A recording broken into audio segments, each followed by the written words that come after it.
everyone. Thank you for tuning in to another episode of our LGB Alliance USA podcast.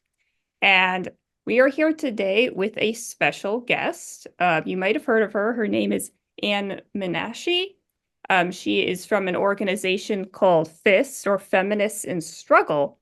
And she has a very interesting story to tell about being fired, actually, for her viewpoints on biological reality, really, as we're going to find out. So I'll just start right now. Anne, why don't you begin by talking about where did this saga begin? What happened? Oh my goodness. Well, the saga goes a little ways back, and then there was a particularly eventful interchange of emails. At my work, I worked for Disability Rights California as an attorney for 20 years. I never written up, warned, or anything like that. But there was a slow evolution toward a extreme sex-denying trans politics that were being embraced, but it was a slow progression. And I didn't realize how bad it was, I guess. When I was fired, I could see the progression, but I didn't know how far down the rabbit hole we'd gone.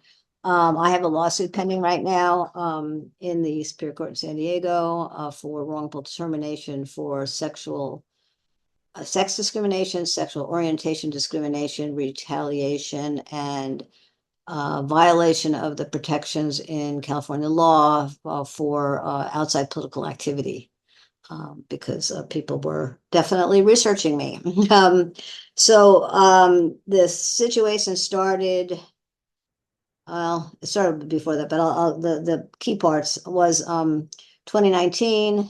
There was diversity training, and which started to include some gender identity ideology kinds of ideas and definitions. And I asked some questions about what's sex, what's gender, what do you mean by these things? And then I said that I was a lesbian, and that I defined that as same-sex attraction. It didn't have anything to do about gender. And when I said that in this training, when we were, able to ask questions and that sort of thing, I was called a transphobe, a bigot, by a coworker. I'm not sure if it went to everybody or just to me, because it was done online, this training. In any case, I was concerned about that. And so I talked to my HR person, who was a gay man, and explained to him what my concerns were about the direction it seemed to be going, and my rights as a lesbian, my rights as a woman, and I needed to know whether I was protected as a woman and as a lesbian or not, and where was this going. And he was actually quite nice. And so we had a dialogue back and forth, and he said, well, gee, I wouldn't want to date a trans man. I understand how you feel, Anne, So he was actually not bad. And he said, oh, don't worry, Anne, you're still protected. You're still protected. Those are still protected classes of people. So anyway, so that was 2019.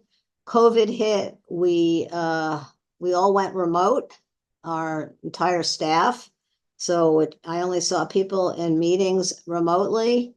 At that point, I don't know exactly when, probably 2020. When did she write it? When did this person write? 2021 or something. 2022. I didn't know about this because I wasn't going and working in the same team, but this person called AD was hired, and it was a trans rights project, and I didn't even know about. So in any case, I had no interaction with this person. So in there was well, the next thing that really happened was in the middle of 2021. There was again a promotion of the idea of basically that sexual orientation was gender orientation, and I responded again on the email saying that that this was controversial among the the community, the lesbian gay community. It was controversial, these definitions, and that many lifelong lesbians, including myself, define lesbianism as same-sex attraction that has nothing to do with gender at all. So I made that statement. I actually remember some positive responses to that. Oh, it's really nice to know about these debates and, diversity in the community, different ideas people have. But this was evidence that was, they were beginning to pile on evidence. And there was things happening at work that was very strange. Certain parts of my job that I liked were taken away from me.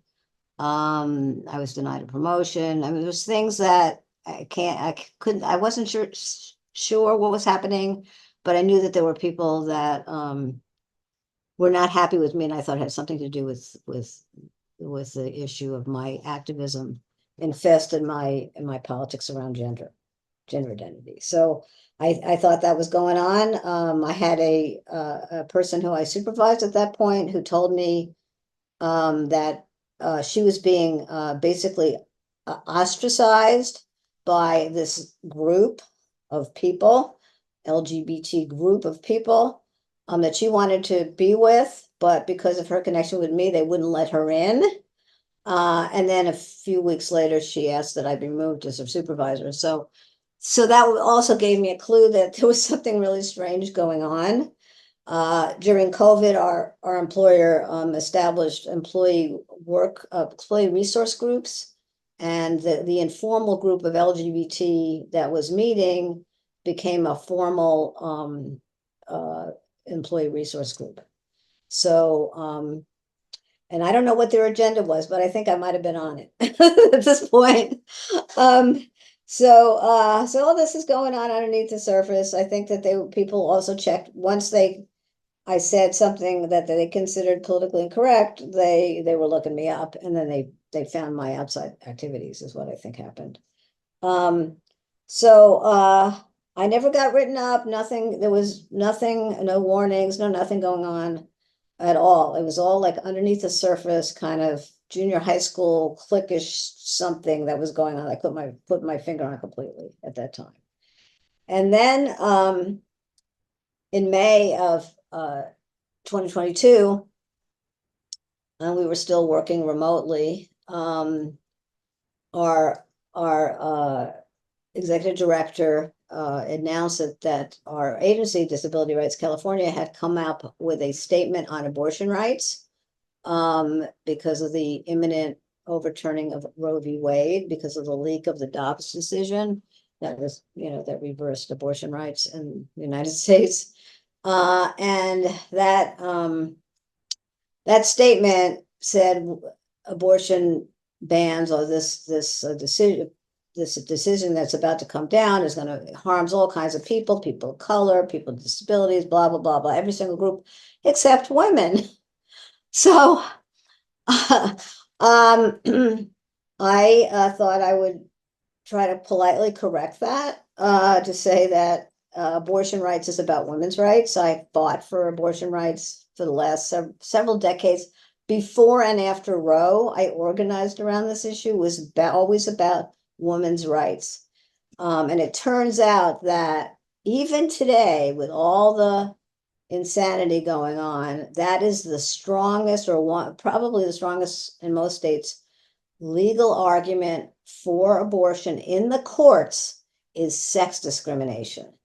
In states, especially that have state equal rights amendments, like in Pennsylvania, they are talking about abortion and pregnancy as a sex-based characteristic, and that it's sex discrimination and it disadvantages women as a sex. So the same stuff I was saying is in court decisions, it's in briefs. It's our best argument for abortion rights. So anyway, I responded, and I could probably find what I said here for a second. And just while you're looking for that, if I remember correctly, Wasn't also the late Ruth Bader Ginsburg who made a point about how she thought that the Roe versus Wade would have been stronger if it was built on That's right. equal protection for men and women rather than sort of right to privacy. Right, exactly.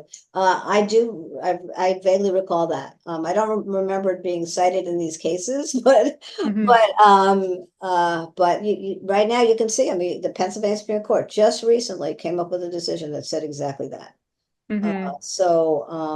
Yeah, so here we are, I was working at a civil rights firm, I'm an attorney, and we can't discuss basically the main, most important argument for abortion rights.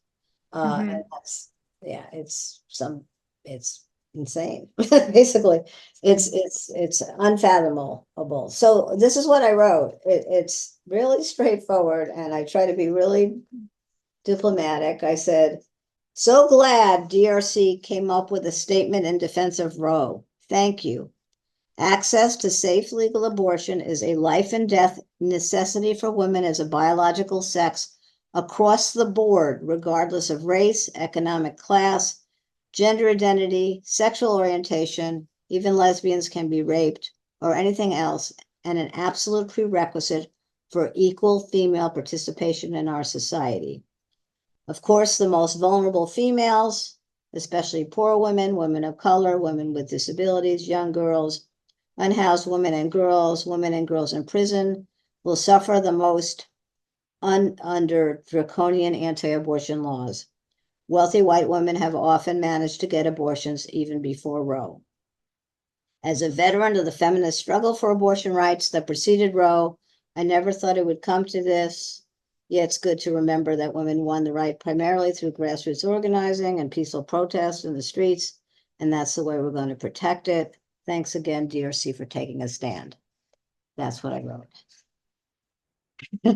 The reaction was wild. And I was shocked. I mean, I always fathom myself as not being naive, but I didn't expect, I knew things were going a little bit off the deep end, but I had no idea how far. They were ready to get me because this person had been observing, um, investigating my videos and all this, and all it was all ready. And then all of a sudden the response was, Anne's language is a dog whistle for anti-trans politics, also referred to as trans exclusionary radical feminism or TERF ideology. She argues that trans people are not who we say we are. This is a dangerous, deceitful lie. And this type of violence results in serious violence and stigma against trans people at all levels. She's full-throated in her anti-trans politics. And there's something about hate mongering in here too, somewhere, but and then it quotes one of my talks that this person had listened to. Yeah. Yeah, so basically that was it was an vicious attack on me for saying that there's a group called females, Mhm. after human race, and those are the ones that get pregnant, and there should be a word for them, and we're supposed to be a protected class of people, and and I said I was talking about everybody. I said regardless of gender identity, which means females who have a gender identity of trans men or gender identity of non-binary are still females in a biological sense, and they too are affected. So I already said that, but biological sex was a bad word. And so that you're not supposed to say, even though somebody at the HR department a year earlier had said it in writing to me, but I was not supposed to say that word, violated the trans policy because it was harassment, and it was violated their pronoun policy, even though I was just using nouns. So it was it's really bizarre. So it went on back and forth. I just, try to clarify, I was talking about sex, not gender, trying to make a distinction here. That didn't help. The conversation basically ended online. I did say that only females can get pregnant. I was trying to say, what do they have in common? There's a word for that. So this I considered hate mongering. Um, and, and, uh, and so the reaction of the staff, I mean, it was classic witch hunt. And I didn't know this until discovery, until I filed the lawsuit. And I got some of the documents that I didn't see before. I did see a few days later, I did see a statement by my work group, my civil rights practice team, where they condemned me as having values inconsistent with civil rights. Even though I'm talking about the rights of women, that's inconsistent with civil rights. But I didn't know about this other stuff that was going on that reinforced the homophobia in this whole thing. So 15 people, mostly managers, mostly people in the kind of middle management level of the agency, maybe all, I'm not 100% sure. Some of whom I've worked with, some of whom I kind of vaguely knew, some of whom I didn't really know at all.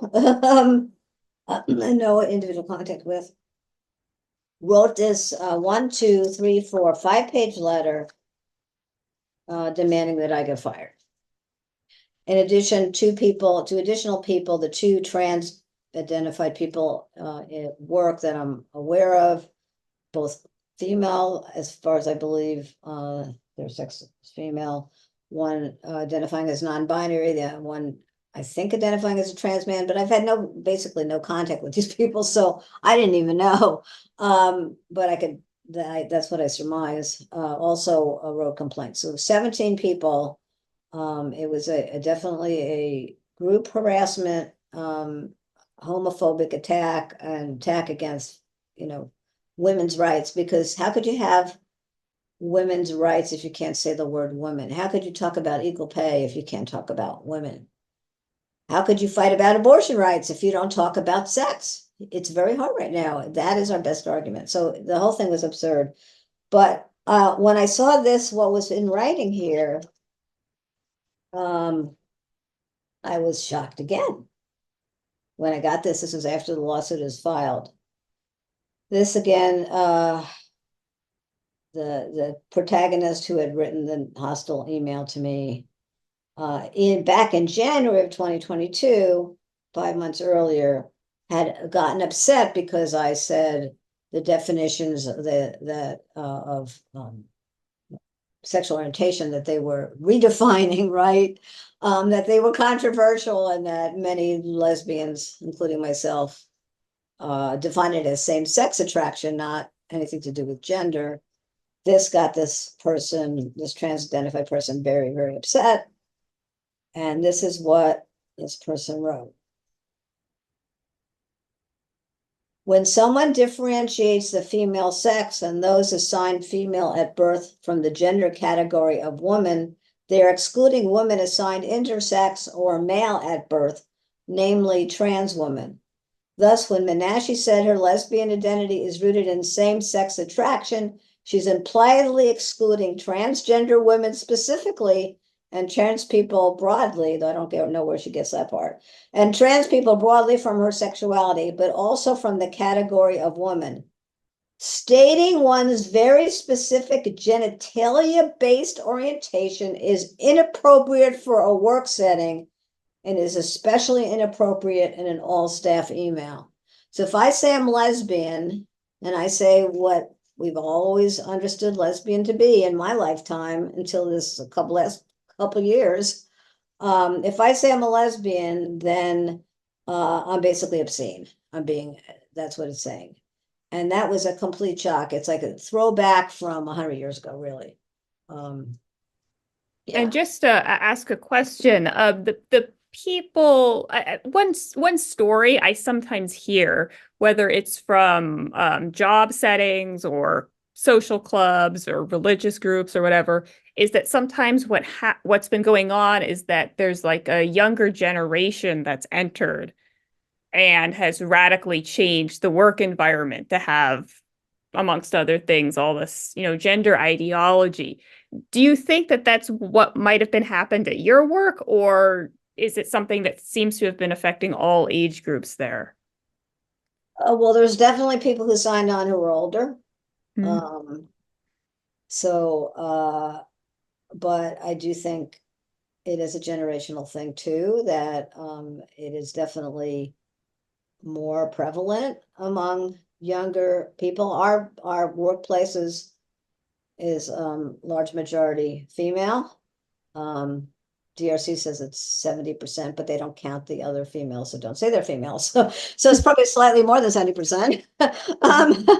Are female. So there were definitely young people coming in, and they were getting the education from I mean, the DRC was getting its education from the Transgender Law Project and all those kinds of groups who were redefining everything and basically swallowing up the other letters in the LGBT so that we really don't exist. And justifying homophobia like this and having this group of managers, experienced lawyers, signing on to some blatantly homophobic statement like that Mhm. is just shocking.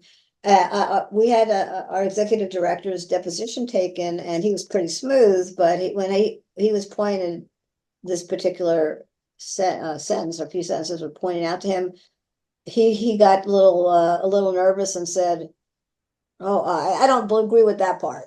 Because but this is the motivating factors that was putting pressure on them to fire me. And so that was part of their concern came from homophobia. And basically the employer was acting on it and getting me fired. And so I was fired.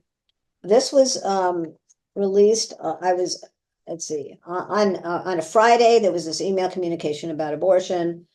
Monday, I was condemned by my work group as being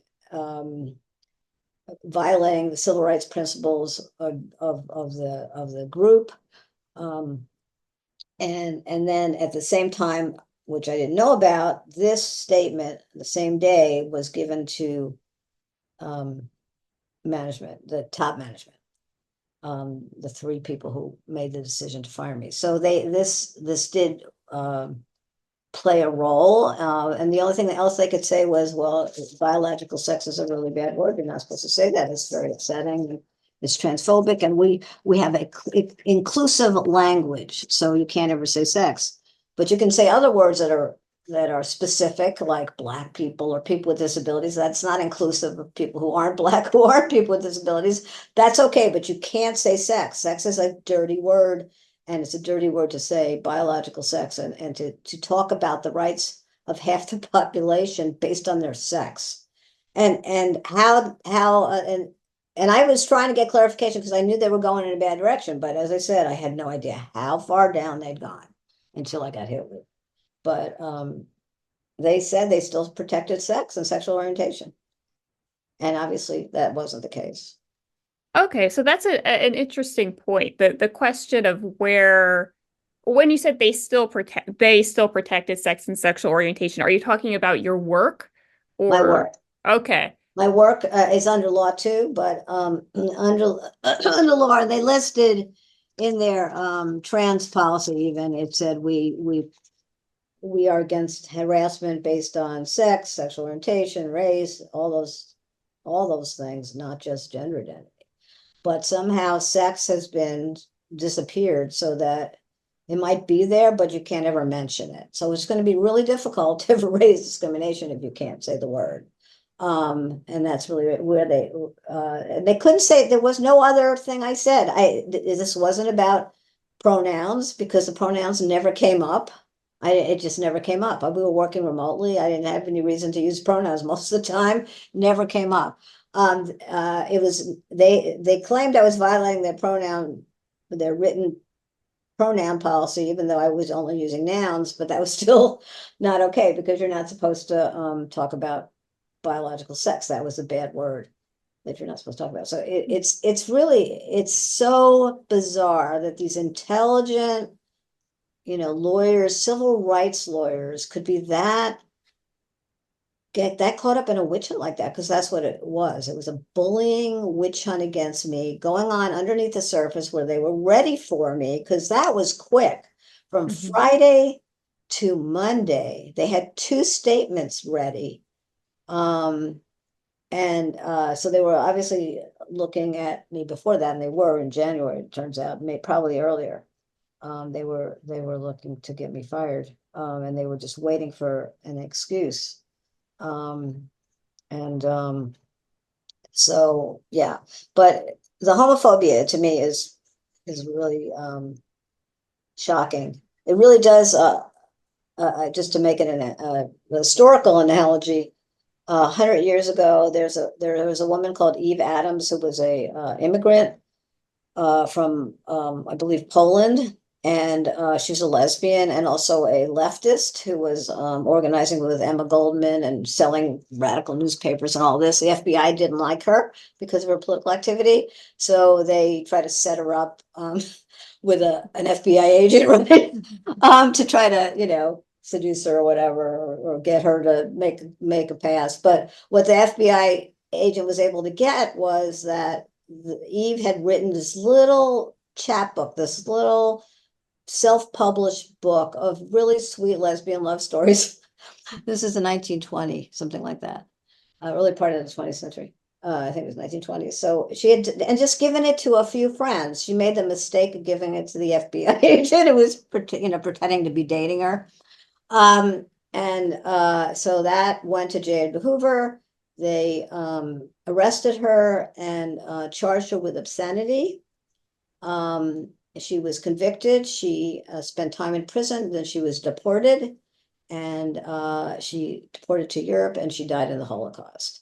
So she was Jewish. So, but the same idea that for me to say I'm a lesbian is genitalia-based orientation appropriate for the work setting, which I interpret as obscene. That's what that means. So it's the same thing. We got back to being a lesbian is obscene. Wow, that really is a shocking parallel. It really is like the new homophobia. And Yeah. I'm curious too. I mean, you brought up like your employer sort of officially claimed at some point that they still protected sex and sexual orientation, but now they're hiding that. I'm curious then about California state law. Is it clear at all on this? Yeah. On the statute, it is. The regulations are getting fuzzier because the trans activists are trying to muddy things. I don't think, though, that they've put in some definitions that are confusing, but they still have separate categories in the statute. Sex is a category, gender identity is a category. They're not the same. You don't have 2 categories of the same thing. So there'd be no reason to have sex. So sex still is protected. It is still protected right now. And that's no one who knows where it'll go. But right now, sex is protected. Sexual orientation is also listed separately. It's not merged with gender identity in the statute. And there's some, as I said, regulations that are completely, I can't even understand what they're talking about. It's so confusing. But I don't think I'm still protected under law. Okay. And so you have a lawsuit is that correct, against Right. your employer? Yes, And yes. it's based on discrimination on sexual orientation and sex. Is that right? Sexual orientation, retaliation, because when I got condemned, because my instincts were hitting. When I got condemned by my work group, my team, as having bad values inconsistent with civil rights, I just knew it had something to do with that homophobia that happened before, where they called me a bigot for saying I was a lesbian, and so I just said this is homophobic. I said this is sexist, is homophobic, and then I try to explain what my positions are, so they understood, So right at, 2 days after that, I get fired. Yeah. So after I complained about discrimination.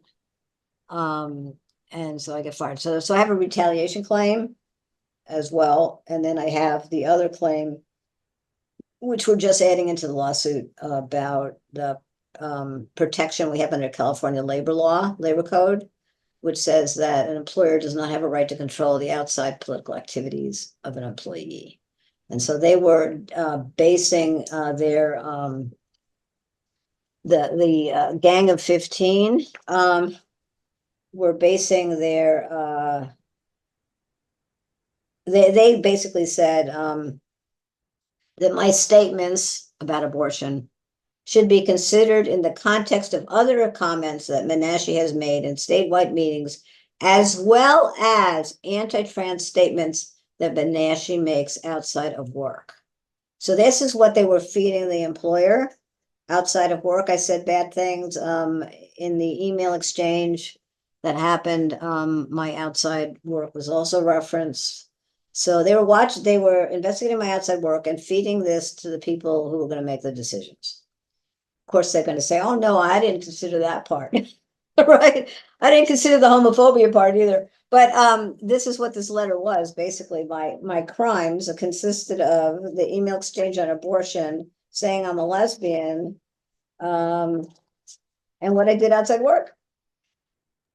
Okay, so I'm intrigued by that because sometimes we get people who ask us about how they're worried about being fired over their political opinions. And it is the case that some states, and California is amongst them, have laws like you described that prevent employers from firing employees according to political activities, but it's never been clear to me how exactly that law is enforced and what is the scope of that law. um Yeah. so Well, I'm I'm not an intrigued. employment attorney. I've done housing. I do a lot of housing, homelessness issues. So I don't have the much of an employment background. But I found out about that when I was trying to find a lawyer. I Mhm. found this I don't know. I must have found it on somebody's website or something because I wasn't aware of it. And yeah, so we are protected. I don't know. I know it's been used actually to protect gay people, actually. I think Hmm. I remember reading a case a bunch of years back where it was the old homophobia rather than new homophobia. And I think they were getting fired for being gay activists outside work. And that was protected, I believe. I read a case like that. But I don't, I know it's there and it is a statute that is used and does protect people's political activities. So, and that definitely was part of what they had against me. That was Yeah. definitely part of it. Yeah. It sounds like it's a really important case to follow for part for that reason about the political activities, how much that's really protected, and also for, the policies about, employment discrimination for homophobia, um, and really seeing just where where is California state law at? Because it's not always clear now how things are Yeah, defined. it hasn't been completely gutted, so it's still there. There's efforts to confuse it, but it's still there. So those protections Hmm. are still there. We are going to have a little test to see what this one judge thinks, because they've filed a motion for what's called summary judgment, saying that I don't have a legal claim, and that's going to be decided in May. Uh, Okay. if we prevail in whole or in part, uh, in that against them, then I have trial in October. So unless there's a settlement that happens afterwards, who knows? But right now, that's not happening. So we are Okay. litigating full force. We're having depositions. There is this motion pending. And it'll be really interesting to see what happens. But yeah, I know other people in the United States who've had horrible things happen to them, who've lost jobs. I don't know, maybe you've heard, I don't know of another lawsuit like mine. Um, for, I know obviously in the UK there's been a bunch. And I I know, have not heard of another lawsuit in the United States about it, yeah, at least. yeah. I know in Canada, we recently interviewed someone who was talking about a nurse who was fired. Amy Ham, Yeah. yeah, yeah, yeah. There are people who've experienced discrimination, like I have and have lost jobs for Hmm. their um their gender critical views or their raising sex or being or their outside activities in different states. Some states there's protection for that, some there isn't. Um, People are being, I know a professor who's being harassed and charged with discrimination herself. Um, uh, and so that's, I'm not sure, but there's not an affirmative suit that I'm aware of here. So this is, Hmm. if this goes forward, well, I think we have a good chance of defeating that motion. Um, and being able to have enough of a case to be able to proceed to trial. I think the homophobia is just clear. Yeah. I mean, It's clearer than I thought. When I said I thought it's homophobia, I was like acting kind of gut. I bet you this has something to do with what happened before. There's something in me said that. So I said it, but I couldn't really say anything that was said specifically in an email exchange. That was clearly homophobic. I felt like it targeted me as a lesbian, but I couldn't like put my finger on it. This stuff spells it out. You don't uh-huh. get more blatant than that. You are obscene. You cannot mention your sexuality in your work in the workplace. I mean, you can't say you're a lesbian essentially unless you include men in it, right? Right. I mean, Right. otherwise you're just, yeah, you're dirty. Do you know anything about the judge that's supposed to rule in May? Um, I think he's a Republican appointee. Oh, I don't, well, I'm in, when I do my legal work, I've been in the last 15 years or so, I've been in federal court and this is a state court, so I don't even know these judges at all. okay. Uh, but I looked them up and I think my lawyer told me that too. But we'll see Hmm. what happens. Yeah. I mean, I'm talking about feminist issues like abortion. So I think, oh, well, I don't know what a conservative person would think of that, but I was fired for saying it's about women get pregnant. Hmm. Yeah, it's an interesting thing where I could see a Republican employee being sympathetic, but for different reasons. Like a lot of Republicans probably know what a woman is, even if they Right, disagree with you on the abortion issue. So I'm right, right, curious to see how right. And the the judge other rules. thing the other thing that happened that makes my story really even more interesting is that there was a Christian woman who I didn't know, um, who asked questions and was concerned about what happened to me and wanting to know why was I fired? Because she just didn't get it. And some statements were made to her that the big executive director disavows as having anything to do with what they told this person. That my lesbianism had they couldn't have a lesbian have these positions because that was really bad. It's bad enough for, a straight person to have a position that sex exists, but for a lesbian, that's really bad. And you can't let her have that position. So something was said to this Christian woman who herself asked for accommodations for her religion. She just wanted to be able to call a person by their name, whatever name they want, or they. She was okay with they, but she didn't want to feel comfortable calling a man, a male, she, or a female, he. But she, asked for this accommodation and she was fired. Right. And they said that they told her that it was because of her religion. Wow. So, yeah, which is against the law Yeah, too. that is blatantly against the law. Wait, sorry. So what was this? Was this a person you knew or the Didn't know same? this person. She was a support staff, as I said, we were all working remotely, so I'd only run into people who I was working with, and lots of people would come to an all-staff meeting, but you wouldn't really know all of them. I didn't know her. She contacted me after she was fired, saying she was willing to support me, because what happened to me was terrible as well. So Mm-hmm. um, Okay. She yeah, was and she fired after you were fired? was fired. Okay. All So right. she is a witness for me, as well as this black and white stuff, which is undeniable. Um, Yeah. but she's a witness, and she's a really interesting woman. We had lunch once, and her attitude was, well, I don't believe in gay marriage, but I do believe that everybody should have a right to get married, even if I don't agree with it.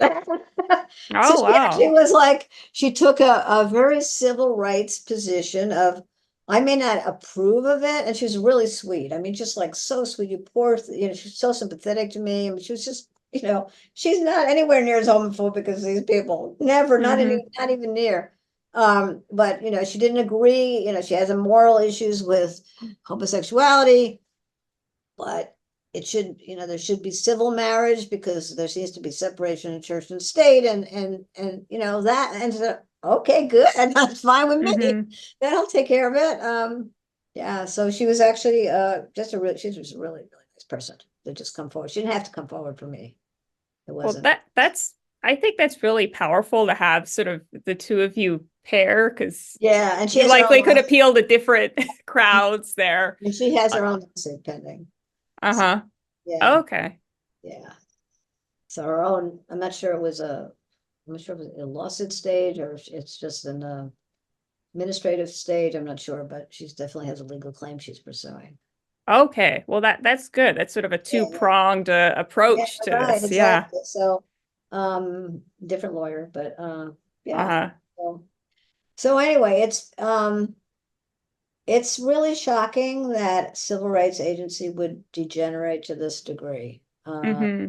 And that this ideology is so poisonous that it turns people against lesbians, against feminists, against any women's rights advocate, people who advocate for women's rights, and just slander, just slanders them as bigots and haters and violent, for just saying, uh, Mm-hmm. saying what I said, and I remember saying in response, like, what's next? For we're gonna Are we gonna condemn people for saying Happy Mother's Day? I mean, what Mm-hmm. if you talk about you have a daughter, or you say your husband or wife or anything like that? Are you going to be attacked because you're talking about sex? It's not inclusive. Um, it's This whole inclusive thing is just so ironic, because they excluded me. Mm-hmm. That's It's exactly right. exclusionary. It excluded a feminist lesbian who was for abortion rights, and who was a civil rights lawyer, and one of their best litigators. After I left, I settled a case. I just settled a big case, and they're probably going to get about $1 million in fees from my work. Yeah, so I was a good lawyer, worked there for 20 years. Would never have imagined, even though every employment situation has its quirks and its struggles, and I always a person that I'm a person who always spoke my mind, so it wasn't always easy because of that. But I could never in my wildest dreams have imagined something like this. I couldn't. And even when I saw the trajectory, like we had one of, I think, the last diversity training we received, we were told that sex was a invention of white colonialism. Um, so that was a bad sign. So even with that, and then I asked the HR, well, you don't mean that, do you? And I said something. I think I sent some article about what sex is. But even when I heard that, I didn't expect that this would happen. And my executive director had the nerve to say I wanted to be fired. I Uh, asked for it by saying these incredibly horrible, hateful things like biological sex and, you know, those kinds of things are so horrible, that I wanted to be fired. And the firing was actually devastating because you imagine after 20 years of working there and not planning to retire soon, I wasn't, need the money, like the work. So wasn't planning to retire soon. And after 20 years, I was, no notice, no nothing. I was fired by text message. wow. And then That's they denied my unemployment. They fought my unemployment because of my abusive behavior toward my coworkers. And this is the wow. behavior we're talking about. I fought it and I got my, and they didn't even show up for the hearing and I got it, but I had to wait 6 months to get my unemployment. So I was lucky because I am an older person that I have a cheap house and it's almost paid off. Mortgage is really reasonable. I had a little bit of savings. I wasn't on the edge where if I had been fired and my unemployment denied, I could have ended up on the streets. If I was a younger person, in that situation, I could have ended up homeless. And that's the viciousness of this. They don't burn you at the stake, but they just, throw you onto the streets, essentially. Yeah, and I mean it's terrible that you've had to go through this, but also thank you for fighting this because this is a really important case. It could be groundbreaking in the US because like we've been talking about, we're not really aware of Right. I other don't think people anybody and has. Yeah. Yeah. yeah, so do keep us updated and we'll keep our followers updated about this case. And thank you so much for coming on our podcast to do this interview. All right. You're welcome. All Good right. night. Night.